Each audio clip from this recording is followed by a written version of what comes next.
दोस्तों नमस्कार। आज के हमारा वीडियो का टॉपिक है इज बॉलीवुड गोइंग बैंकरप्ट। जब से पब्लिक ने बॉलीवुड की मूवीज को बॉयकॉट करना शुरू किया है, उनको देखना बंद किया है, ऐसा लग रहा है कि बॉलीवुड ऑडियंस बहुत परेशान है। उनको समझ नहीं आ रहा कि क्या करें।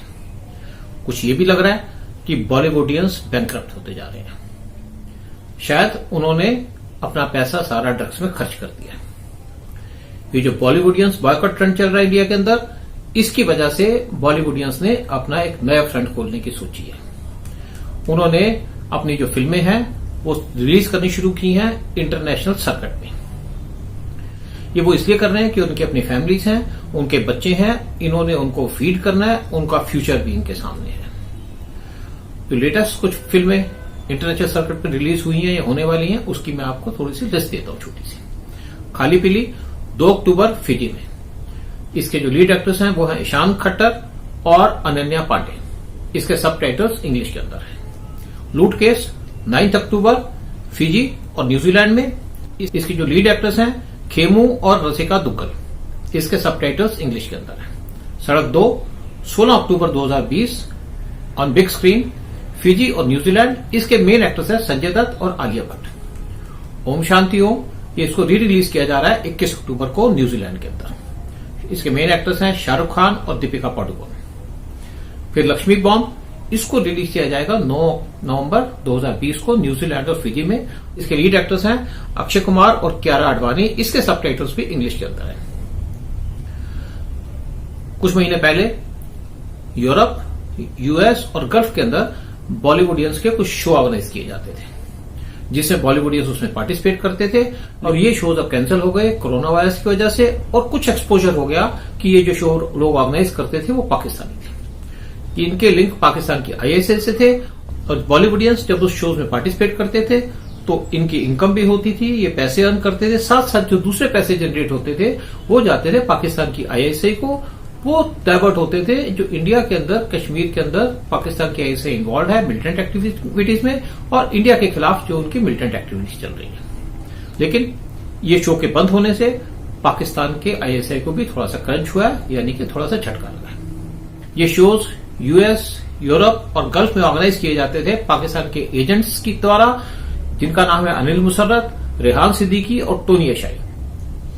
लेकिन पाकिस्तान की आईएसआई को कुछ टाइम लगेगा इन शोज को दोबारा प्रेजेंट करने के लिए, ऑर्गेनाइज करने के लिए, क्योंकि उसके लिए उनको कुछ हिंदू फेसेस, इंडियन फेसेस ढूंढने पड़ेंगे। और जहां तक इंडियंस की बात है, अब मुश्किल है कि इंडियंस को ये लोग बेवकूफ बना पाएंगे या फूल बना पाएंगे।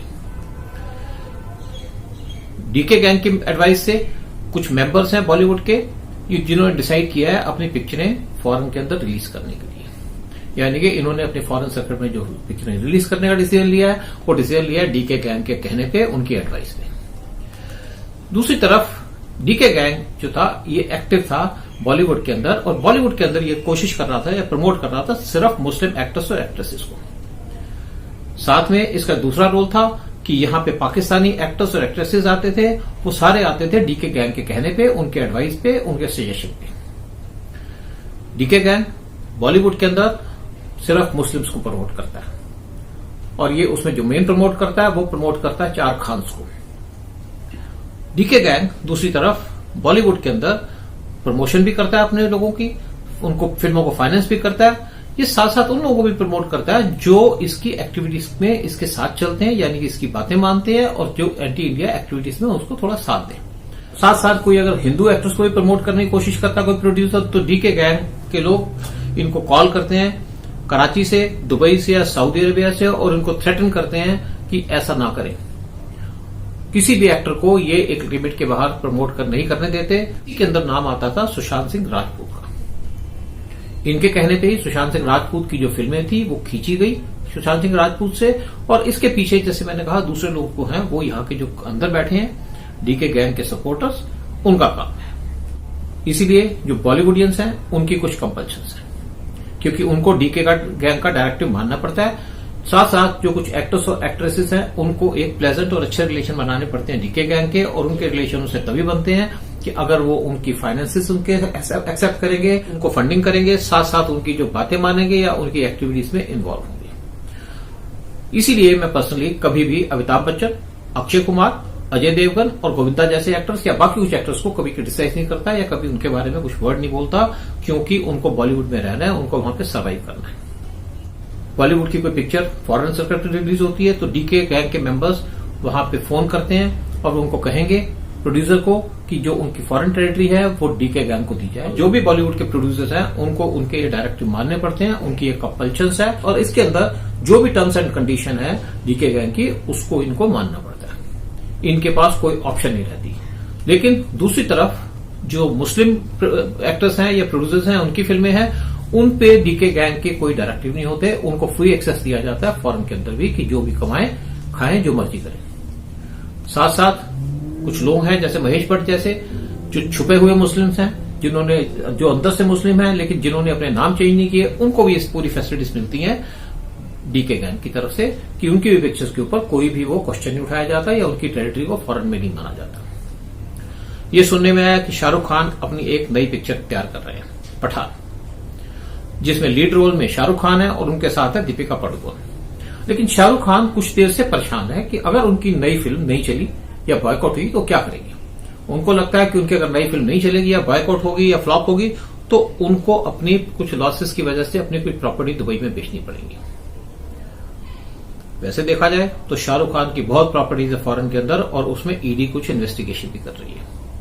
लेकिन ये जो उनकी प्रॉपर्टीज बेचने की बात है, मुझे लगता है कुछ लोगों के कान में बहुत अच्छी लगेगी, बड़ी सूदिंग रखेगी। मैं सोचता हूं कि लोगों ने अपना अभी तक माइंड बना लिया होगा कि शाहरुख खान की जो नई पिक्चर आएगी पठान, उसके साथ क्या करना है। ये जो बॉलीवुडियंस हैं, इन्होंने इनके अपने एटीट्यूड की वजह से इन्होंने जो मेजोरिटी कम्युनिटी है यानी कि हिंदूज हैं, उनकी रिस्पेक्ट और उनका फेथ को लॉस किया है। यानी कि अब जो यहाँ पे हिंदूज बैठे हैं या मेजोरिटी कम्युनिटी है वो बॉलीवुडियंस से फेथ नहीं करती, और जो बॉलीवुडियंस हैं उनको इनका फेथ गेन करने के लिए, कॉन्फिडेंस गेन करने के लिए मेजोरिटी कम्युनिटी के साथ एक अपना बिहेवियर चेंज करना पड़ेगा, उनको अपनी इमेज चेंज करनी पड़ेगी, उनको देखना पड़ेगा कि वो कोई भी एंटी इंडिया स्टेटमेंट्स ना दे, कंट्रोवर्शियल स्टेटमेंट्स ना दे, उनका कोई मतलब नहीं है पॉलिटिक्स में आने का, और साथ में उनको भी देखना पड़ेगा कि वो हिंदू कम्युनिटी के या मेजोरिटी कम्युनिटी के सेंटिमेंट्स को ना हर्ट करें, जो हिंदू के देवी देवता हैं उनकी इंसल्ट ना करें, ना मूवीज के बाहर। आपने देखा होगा फिल्मों के अंदर कि कोई भी ऐसी फिल्म नहीं आती जिसके अंदर कोई माइनॉरिटी के बारे में उल्टी सीधी बात की जाए या उनके सेंटिमेंट्स को हर्ट किया जाए। माइनॉरिटी के अंदर चाहे मुस्लिम्स हो चाहे क्रिश्चियंस हो। और बॉलीवुडियंस को यह भी इंश्योर करना पड़ेगा कि वो अपनी मूवीज के अंदर हिंदू गॉड्स और गॉडेसेस की ना कोई इंसल्ट करे और उनके लिए कोई भी डिसरिस्पेक्ट न शो करे अपनी फिल्मों के अंदर।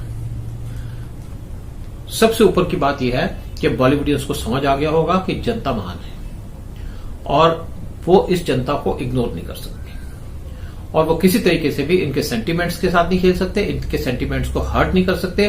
साथ में उन्होंने देख लिया होगा कि उनको इंश्योर करना पड़ेगा कि वो कोई भी एंटी इंडिया स्टेटमेंट ना दे या कोई भी ऐसी स्टेटमेंट ना दे जो कि प्रो पाकिस्तान हो। उनको ध्यान रखना पड़ेगा कि वो इंडियन है, चाहे हिंदू है चाहे मुसलमान है, और इंडिया के साथ रहना पड़ेगा। इसी में उनकी भलाई है, इसी में देश की भलाई है। जय हिंद, जय भारत।